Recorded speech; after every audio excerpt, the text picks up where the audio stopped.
சொன்னார்.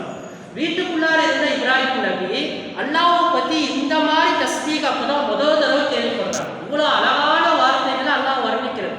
வெளியில ஓடி வந்து அந்த அவங்க 2 பேரை கூப்பிட்டு கேட்டாங்க, நீங்க என்ன சொன்னீங்க எனக்கு திருப்பி சொல்லுங்க அப்படின்னா. அந்த 2 மனித உருவத்துல இருந்த மலக்கு சொன்னாங்க, நான் திருப்பி சொல்றதா இருந்தா எனக்கு நீங்க என்ன பகரம் கொடுப்பீங்கன்னு கேட்டாங்க. இப்ராஹிம் நபி சொன்னாங்க, இதோ நீங்க கண்ணால பார்க்குற இந்த ஆட்டு மந்தையை நீங்க எடுத்துக்கங்க, எனக்கு தஸ்பீக சொல்லிக் கொடுங்க அப்படின்னு. ஆட்டு மந்தையை எடுத்துக்கிட்டு தஸ்பீக சொல்லி கொடுத்தாங்க. இப்ராஹிம் நபி வாயில உச்சரிச்சு பார்க்குறாங்க. அல்லாஹ்வை பத்தி இவ்வளோ அழகான தஸ்பீக். அவங்க ஈமான் எவ்வளோ இருந்துச்சு பாருங்க.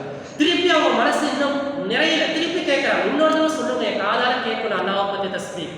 திருப்பி என்ன பகரம் கொடுப்பீங்க அப்படின்னா எல்லா துனியாவுடைய ஒட்டகம் வீடு சொத்து எல்லாத்தையும் கொடுத்தாங்க. கடைசியில கேட்டாங்க, இன்னும் எனக்கு கேட்கணும், எனக்கு ஆசையா இருக்குல்ல. இப்ராஹிம் நபியிட திருப்பி என்ன பகரம் கொடுத்துருங்க. இப்ராஹிம் நபி சொன்னாங்க, என்னுடைய மௌத்து வரைக்கும் நான் உனக்கு அடிமையா இருக்கேன், நீ என்ன சொன்னாலும் நான் செய்யறேன், என்னை நான்